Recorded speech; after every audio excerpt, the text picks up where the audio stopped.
start with Charlie's question because it's the first one that I see. Charlie, I'm a college student. Good for you. No longer taking Adderall, but um, but still struggling to stay concentrated while doing school at home. Any tips to stay focused? You know, the best advice I can give you, Charlie, is to come up with a daily routine. So you have blocks of time. I call this thinking like a camp counselor. You have activity block one, block two, snack in between, lunch, rest time. You know, you structure your day in blocks of time. For some people, they need to figure out what they're doing in each block. A lot of college students I work with say, okay, I'm going to study this material here because I have this class tomorrow. And some people like to have it more open. So figure out what works for you. The second thing that you need to do, Charlie, is figure out how long you can concentrate before your brain starts to drift. A lot of times people with ADHD realize that they've drifted off when they're coming back.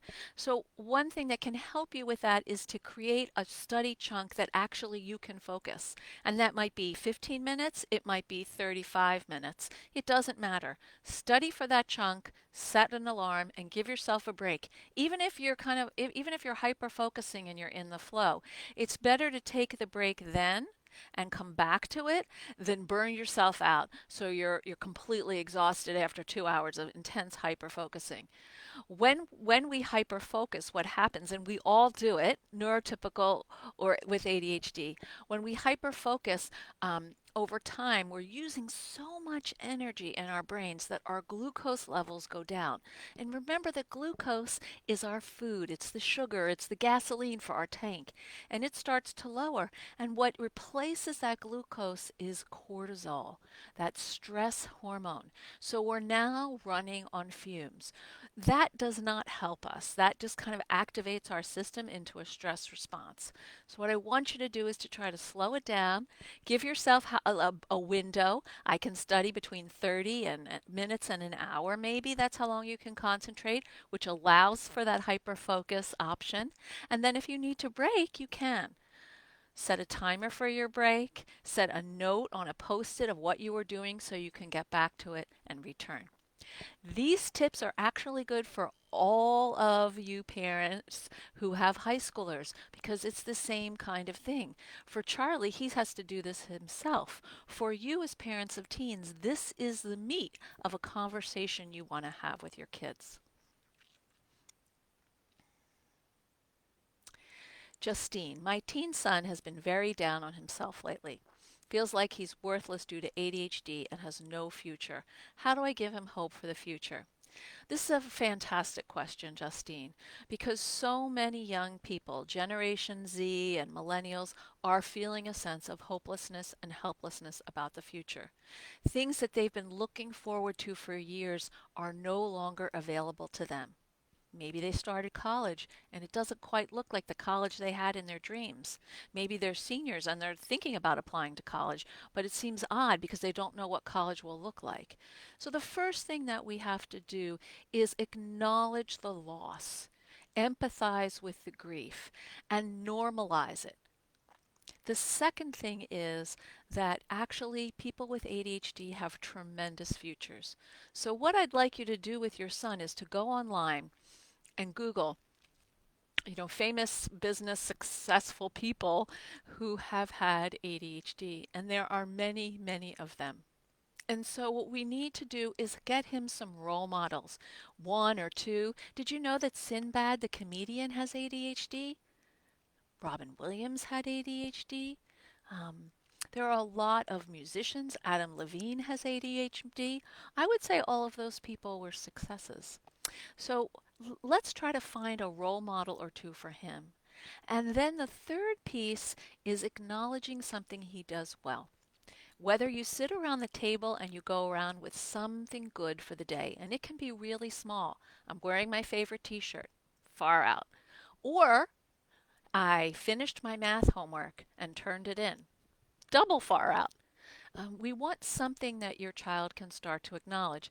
In fact, one person told me this great idea that every day you can write down on a post-it something your child did well and put that post-it on your wall. And at the end of the week, they can see that week of good things. Then you can take them down, Write them into a notebook or throw them away and start again. That's up to you. But we want to shift into noticing some positivity because what happens is the kids feel like they can't control anything anymore.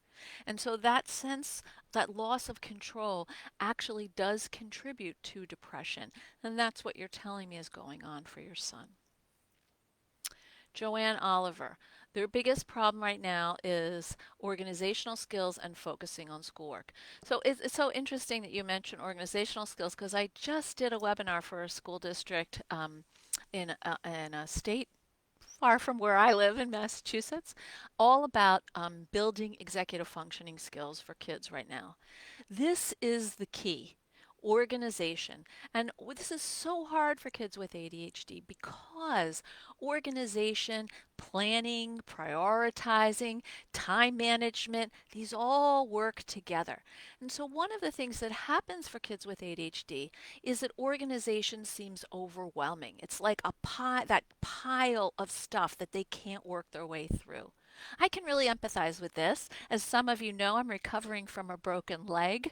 I tripped on Labor Day weekend, fell, and fractured my tibia plateau, which is the flat part of your tibia. Luckily, it was minor, but I'm now wading through 150 emails. It's overwhelming. And so for me, what I'm able to do, because I don't have ADHD, is I'm able to just say, okay, I'm going to do 10 emails and get through that and see, take a break, go to the bathroom, get a glass of water, and then maybe I'll do 10 more. And so my goal is one page a day until I get down to 50 emails in my box, which I could deal with. So we want to help kids break things down because when you have ADHD, it's not only hard to organize, it's hard to prioritize. Everything seems urgent and important. And actually, if I could figure out how to do this, I would post for you my adaptation of the Eisenhower matrix, which breaks down things into urgent and important. Those are crises, not urgent but important. That's our happy zone. That's the what I call gliding on your bike zone, where you're working on your goals, you're planning, you're moving through. There's urgent but not important, those are interruptions. And then there's not urgent and not important distractions. And so we have to help our kids understand where things fall in each of those categories that will assist us in helping them organize. The other thing I want to say about organizing is kids have ideas of what makes sense to them. Maybe they want to organize their clothes according to color. Maybe they want to organize their files for school according to the order of the class each day. It doesn't matter what makes sense to our brains. It matters what makes sense to theirs. And our job is to draw that out and work with it. Sarah says that the number one issue that she's dealing with is defiance. Yes, of course. So when kids are sad, when they're hurt, when they're afraid, when they feel hopeless, what are we going to see? Anger. Anger is the gatekeeper. And so we're going to see defiance because that's something they can do. They can act defiant to you because part of being an adolescent is pushing up against a parent and having them, you know, doing a dance with you about what's separate, what's connected. And part of that is, I am so angry right now. And the only person who I can take that anger out safely on is you. So, our job as parents is to put on our Teflon coats and decide how we cannot be triggered by what's coming at us. Instead, we want to set limits. Jill says, I have a challenge of mine waking up on their own. Yeah, a lot of kids are having trouble waking up with ADHD. That's natural. That has to do sometimes with the imbalance of norepinephrine in their brains, which controls sleep and waking and sustained concentration. And so, what we want to do is to help kids right now get up and realize that many kids are experiencing a regression. So, your 15-year-old probably was fine last year when they were going to school, getting up and getting downstairs well enough, but now they can't even do that because they've regressed back a few steps. And so what I would encourage you to do is to sit down and say, look, these mornings aren't working.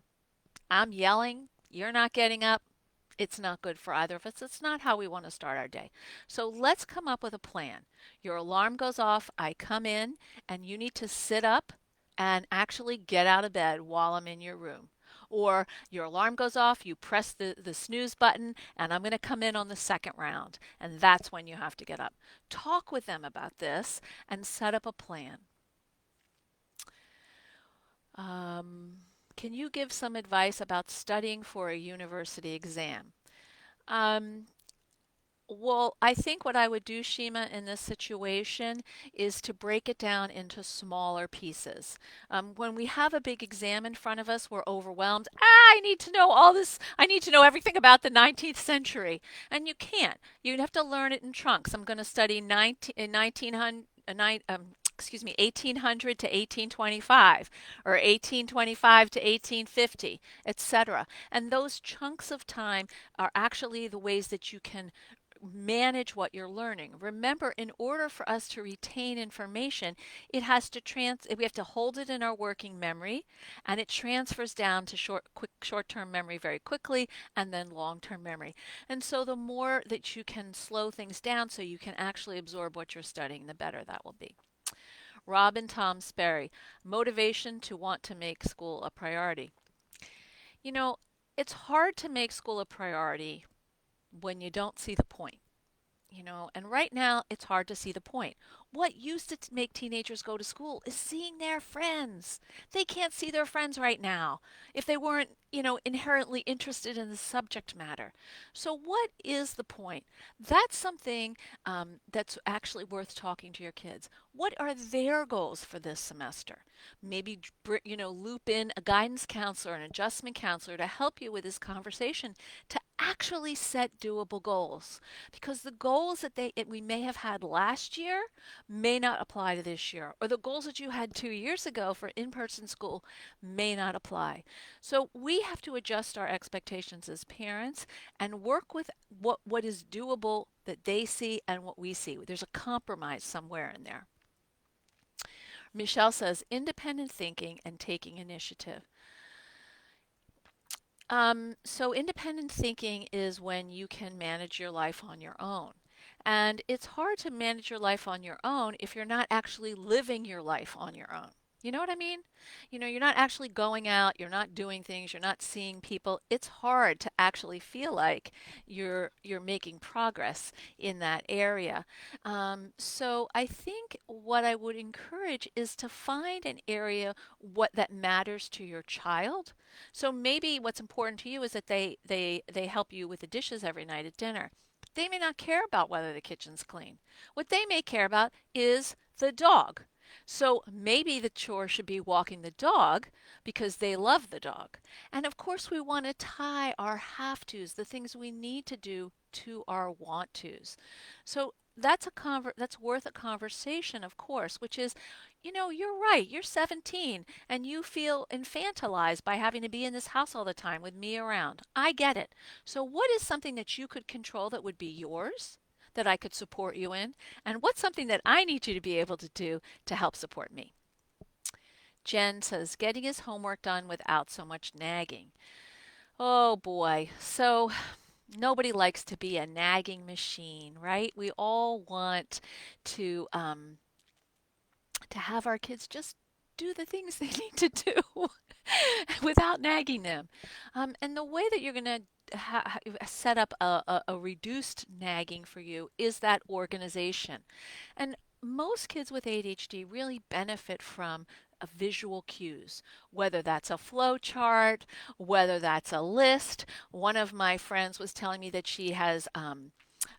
went to, got a whiteboard from Target, and it says Monday, Tuesday, Wednesday, Thursday, Friday, and it has the different classes down this side and then there's a post-it that they add in the beginning of every week with what the assignments are and where they're going to get done. And that might help organize your child into doing some homework. The other thing is that part of the challenge is spending so much time online. So if there's a way to print out the assignment and then they could do the work online, Or leave the assignment online, but print out the actual worksheets or something. It's very hard for kids also to read online. I don't really like reading an article online because I like to underline and take notes and, know where it is when I can grab it. And that might be a useful thing to think about with your kids with their homework. Heather says, it's so hard to know with my eighth grader how much to help him. It is. It is really hard to know. What is that line? He refuses to write down any assignments or use any kind of written lists. He does hate writing. It's difficult for him to actually write on paper. Motivation is a problem for him. Missing work, zeros, not getting stuff submitted correctly. So, Heather, in your situation for your son, I believe that the school needs to be doing more for him. Who's helping him with homework and why does he not have time during the school day where he's getting support to do his homework, to have someone help him track his assignments? Um, Actually, he may not need to write down his assignments. Could he take a picture of those assignments? Um, uh, he may not want to use a written list. Could he use it? Could he use something, a list that he's drawing? Could he do that post-it thing? That can really help sometimes because there's something really, you know, satisfying about ripping off that post-it when it's done. Let's try to think in other categories.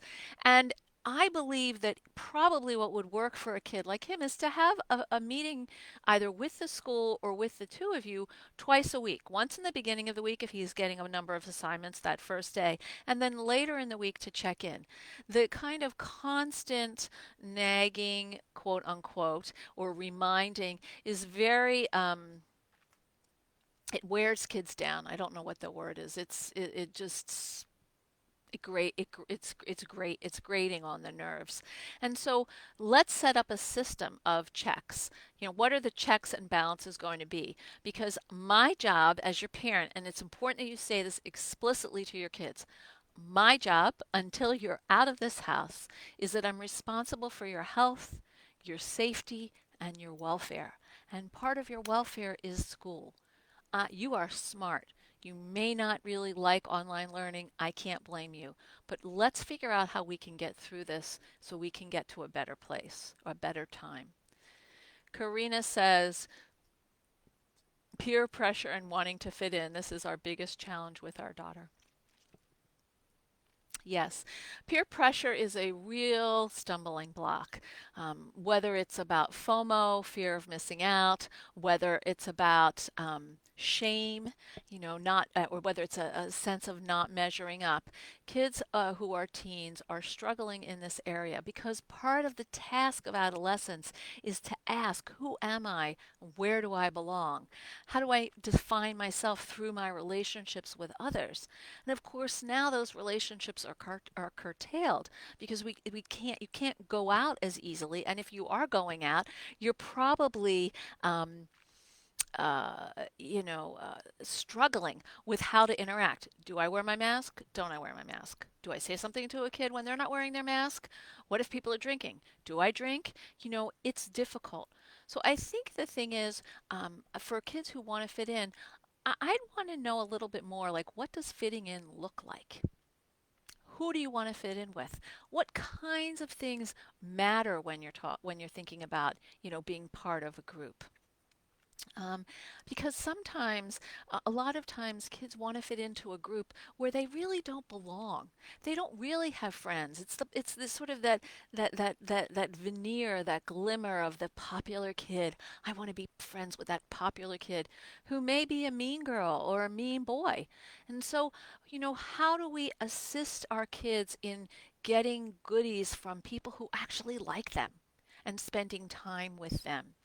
And so right now, well, before it's really cold, if you're in the Northeast, or anywhere in the country where we're going to get snow and temperatures below 40, or in the world, let's try to sort of help facilitate some times outside and some activities where kids are actually spending time with each other in real time, if that's possible.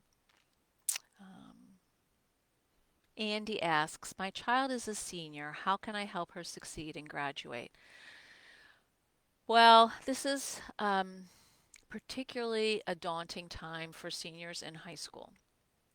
And it's daunting because What you thought college would look like is now up in the air.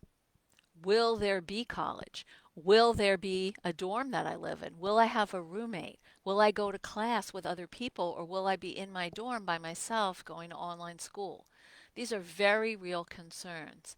And so there's a little bit of a sense of defeat, maybe a lot of a sense of defeat for seniors in high school right now. Like, I know I should apply to college. I want to go to college. I'm not sure what that's going to look like. I'm nervous. So what I would suggest, if your kid wants to go to college, some kids are not college bound. They may want to take a year off. They may want to work on a farm, or maybe they're artistic and they want to do a mentorship with someone. Um, some teens do better if they go to community college for a year and nurture those executive functioning skills. So it would be great to sit down and talk about, like, what are the goals, what are some steps to get to those goals, and and how um, and how can you work your way there. Um, Perhaps spend some time looking at colleges online. Colleges have really done, if your child is college or bound, really done a great job of improving their website so you can take virtual tours. Maybe ask to talk to a student. If your child is more interested in something vocational, what will that look like? Again, try to talk to some kids who are doing something like that so that your son or daughter can get a sense of what that's like. Okay, Erica, my son struggles with being normal. How can I let my son know that he is just like everyone else? I think the best thing to do for kids with ADHD who think they're not normal is to maybe spend some time on the Attitude website. Um, join a Facebook Live. I mean, I'm wondering, with all of these comments about from parents of teenagers, if maybe one Friday afternoon we should do a Facebook Live with teenagers. I think that might be something that kids would like. And if you think your child might participate, just let us know. So that's something we could consider. Um, when you are uniquely wired or differently wired, as Debbie Reber says, you feel like you're not the same. And it's not just that you're not the same, but you're less than. And you feel less than because it's harder for you to do things than it is for other kids. That's okay. Over time, your brain will learn how to do this. It just takes a little more patience. And I think that's worth remembering. I also think it's important to point out in which ways your child is really on track with his peers. Maybe they play soccer. Maybe they're musicians.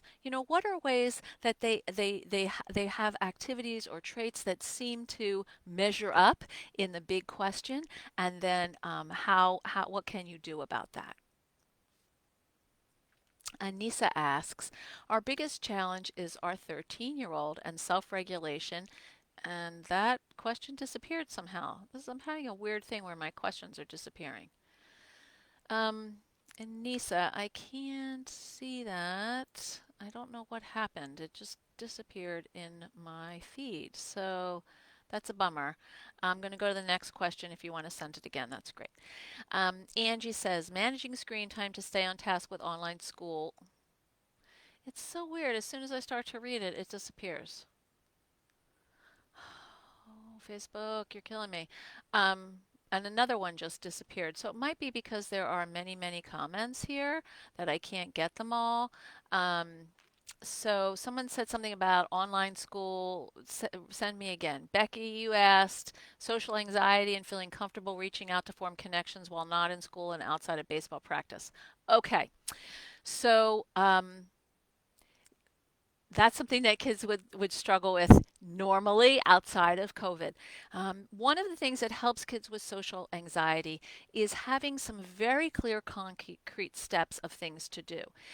Is there one or two people that your son on the baseball team could have a Google Hangout with, or watch a movie together, screen share and watch a movie? Work with the people that your son already knows, who's on the team, who he knows likes him, and let him practice his social skills there. Then they could develop normally elsewhere. Dolores, in addition to not being able to focus on studying and regaining what he has studied, independence and being able to function on his own. Yes. Um, what I want to just remind you is that there is this kind of regression for a lot of kids. And so our job as parents is to remember that our kids may be 15, but right now they're acting more like they did when they were 13. And that has to do with the stress and the trauma of this particular situation. So our job is not to shame or blame them, but to recalibrate. Think like your GPS. I'm recalculating. We're going to pivot because this isn't working. You're welcome, Charlie. Melissa, they are struggling with tests and assignments in one class, much worse grades than usual, but not accepting our help or not listening or acting on it. They just keep retaking the test, getting a bad grade, and of course, um, uh, Facebook deleted your thing. So what I want to say is that in a situation for all of you where your kids are not able to work at home or they're doing worse than they've ever done at school, instead of trying to step in and manage this on your own, step out and ask the school for help. It is the school, if your child is in public school, they are mandated to give your kids an education. So ask them for help. What are you going to support me and my child? They're falling behind and I can't manage this. And have a conversation, the three of you. What is okay for you to do? What would be, your child would accept? What kind of a support would your child accept? And what is you want to leave to the school and hand it over to them? So, Julianne says, my 7-year-old son is struggling with ADHD, anxiety, depression, and PTSD. That's a lot to struggle with. He's pulling away from friends because he thinks they can't handle his problems and his ADHD. Um, well, the question is not whether they can handle his problems, but how is he sharing his problems? Because he may be oversharing, he may be undersharing, he may be projecting that they can't handle him, but no one's actually said that to him. Or worst case scenario, someone has said something to him. So in that situation, I'd want to find out what are the signals that people are giving him that they can't handle what he's saying. Because a lot of times kids with ADHD not only miss the cues, but they misread the cues. And this contributes to the social anxiety that someone asked about earlier. We want to help kids kind of concretize what are they actually experiencing versus what they are thinking in their head about what's going on, and then what are small concrete steps they could take to make a change. We want to focus on one change at a time, one social contact at a time. And if your child has ADHD, PTSD, and depression, I hope that they're receiving some counseling. And this would be something perhaps to join with the counselor in a family session to discuss how can you support your child in overcoming some of these challenges or meeting some of these challenges, but also feeling more confident that people do want to be with him in spite of those challenges.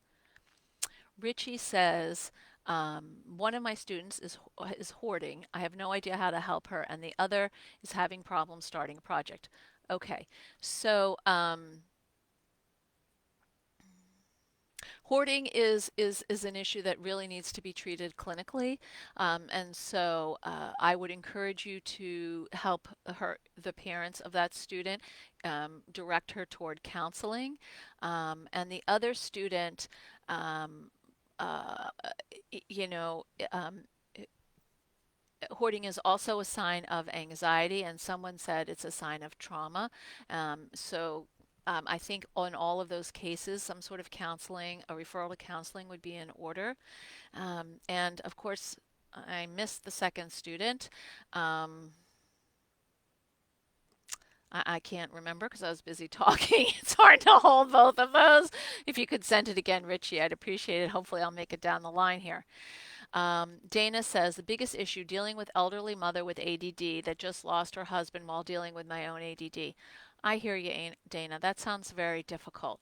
And so I think in this situation, let's try to set reasonable goals for yourself each day.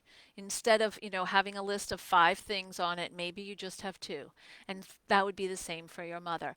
And maybe setting a time each day where you both sit in your grief just for 10 minutes. You maybe light a candle, you honor the memory of the husband who died, and then you can move on through the rest of your day. Because one of the things about grief is it bleeds into our daily existence in so many different ways. And if we could have a little time just to honor it, it might be easier to go forward. Thank you, Tamara. Thank you. Denise, I have severe ADHD and my second grade son is showing signs of ADHD.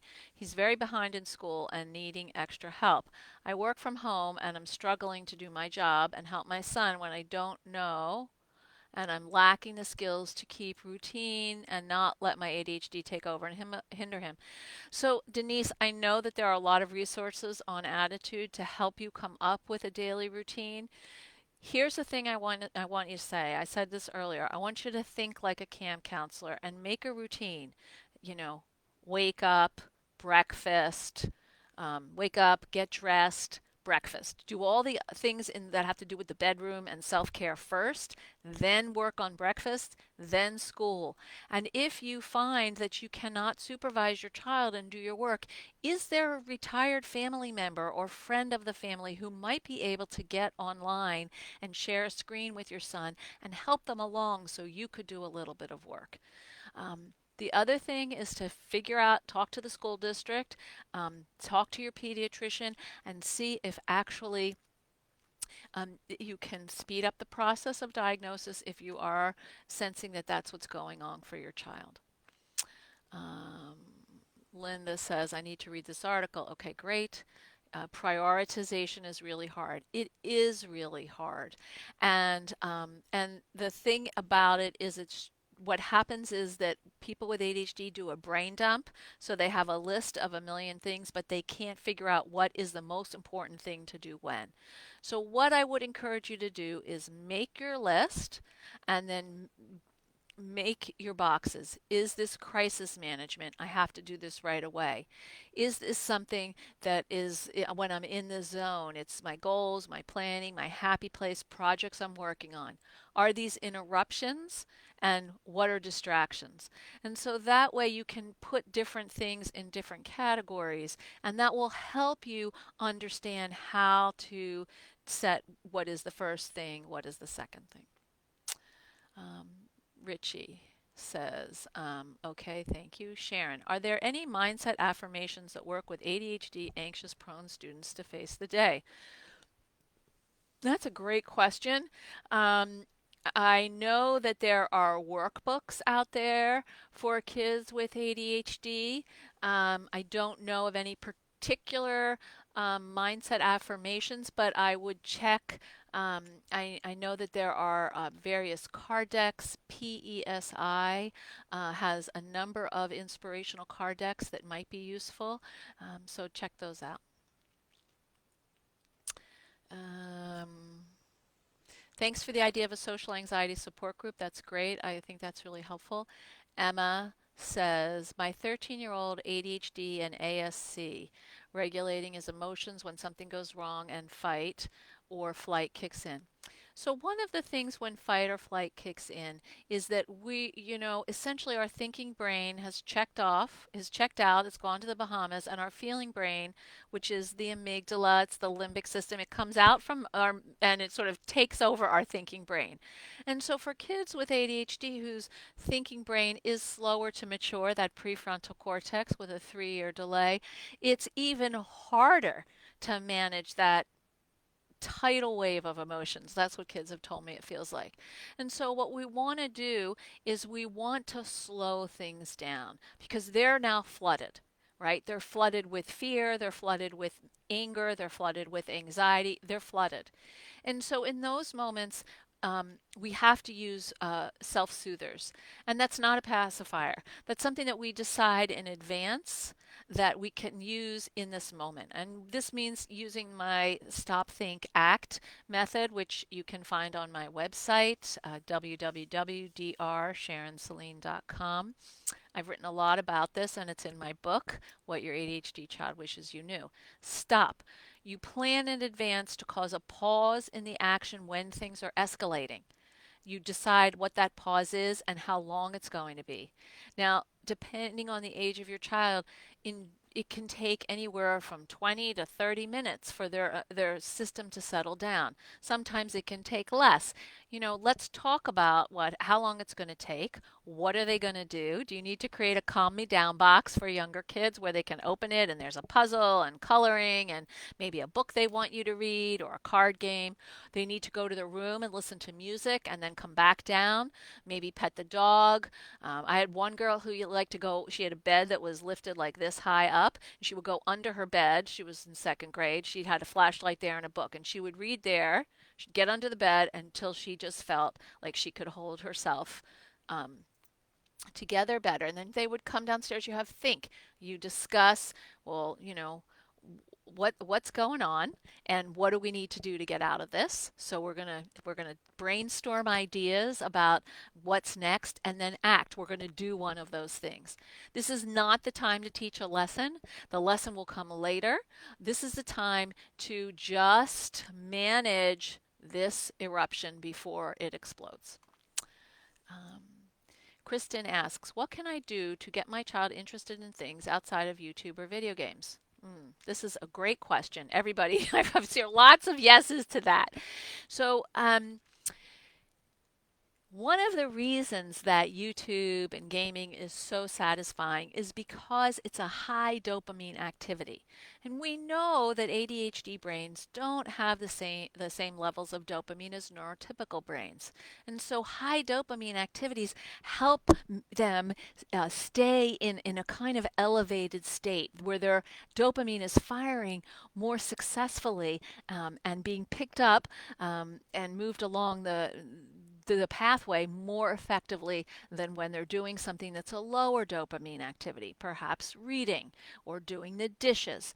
And so what we have to do is we want to link the low dopamine activities to something that is rewarding. So how do we get them interested in things? There must be something that your child enjoys other than YouTube and video. And if not, then I would encourage you to create a family activity this way. I've had families get big puzzles. I've had families set up a daily game at night, an in-person board game. Um, I've had families take a walk with a pet. So we want to figure out what is something small that might interest them, and we want to grow that small thing. The way that we can get them not doing YouTube or gaming is to limit their screen time. And that isn't something a lot of parents want to do because they feel guilty, because that's how their kids are connecting to other kids, because they don't want to deal with the pushback. It's very unpleasant. And because their kids mope around, what else am I going to do? So brainstorm. Cooking is a great thing to do with kids right now. They like to eat in general, and it's a life skill. What other life skills could you teach your kid that would be fun? Maybe picking up a hobby together. This is important. The ukulele is super easy to play. Maybe learning how to do a different kind of craft, garden, indoors, something that is not gaming and that you're going to have to probably participate or supervise. Afshan, my eighth grader doesn't record homework or tests and doesn't complete homework or revise for tests. As a result, is not in suitable ability groups and finds work too easy. Also does badly on tests longer than 30 minutes despite having a separate room, a prompter, extra time, and a break. Um, so, in this situation, what I think is important is that your eighth grader needs more support than it looks like they're getting. Um, they need more support from the school, or they need a tutor or an executive functioning skills coach to help them um,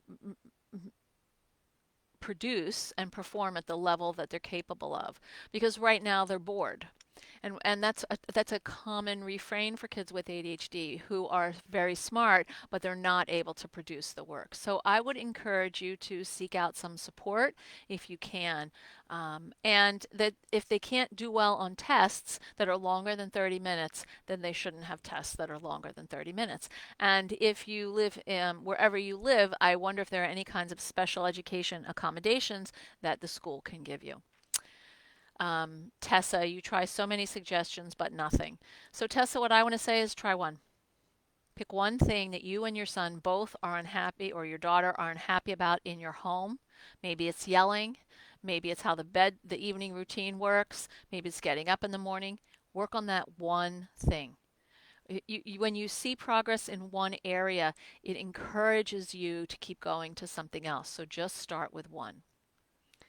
You're welcome, Michelle. You're welcome, Richie. Thanks, Dana. Becky says, do you have any suggestions for assistive technology that helps teens with ADHD? Actually, Annie posted something, so I'm going to pass on that one.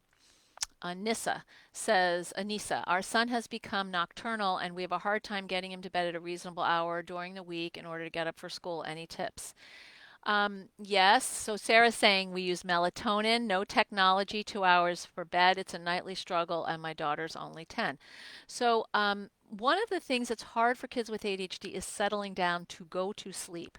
One family I work with got an Alexa or something like that so that the phone was in the parents' room, but the child could say to the phone, Alexa, read me this story, or Alexa, play this music, so that there was an ability to listen to something that could soothe them and slow them down. We have to help kids slow down. And if your son is become nocturnal, it might be a factor of being an adolescent. Teens are naturally nocturnal. So you have to work on what is a reasonable amount for bed, what is a reasonable bedtime during the school week, and perhaps a later bedtime on the weekend when they can sleep in the morning. Um, it's a fight every night. We may look into melatonin as well. Talk to your doctor, of course. Hello from St. Philip's. Thank you so much. Tessa, that would be great. Um, okay. Colleen, my teen would love a Facebook Live. That's great to hear. Okay, and we're at 4:47, so I'm going to go for maybe a minute or two. Um, uh, I think if your child is having trouble sleeping, I would talk to your prescriber about this because it may be something to do with the medication. They also may not be getting enough physical exercise during the day. Exercise is really important for kids right now, even for kids with ADHD, especially for kids with ADHD. So if that means they turn on the Wii and they do a Wii thing and it's screen related, but they're exercising, do it. Um, and Angie, this is my last question. Heather, you asked a question about dysgraphia. I'm sorry that they did not identify dysgraphia. It is a real thing, and I think that OT and speech may not identify that. Um, I would have thought the OT would have identified it, so I'm surprised. I don't really have an answer for you about that. I'm sorry. Um, Angie, how to stay focused on online school versus getting distracted by gaming and videos. So there's one or two things you can do about this. One is you can put the fun stuff on a separate browser. So Google for school, Safari for the gaming. Two, you can work in the same room with your kids and do walk-bys. Three, there are parental controls for managing screens. I just printed out a really great article. I'm reaching for it right now. It actually was on Mashable called Uneasy About Your Kids' iPhone Obsession. These apps can help. Net Nanny, Google Family Link, Norton Deluxe 360, and Family Premier. And then there was another one called Safe to Net and Circle Home Plus. So I would suggest that you look into these as well. I would also suggest that you sit down and you have a very real conversation with your kids. When you're on school, you're not gaming. If you're gaming and I see you gaming, then you won't earn the privilege of gaming later. So set up screen time, earned screen time that reflects their cooperation with school goals. There are many, many, many more questions that I cannot get to. I am so, so sorry. Um, I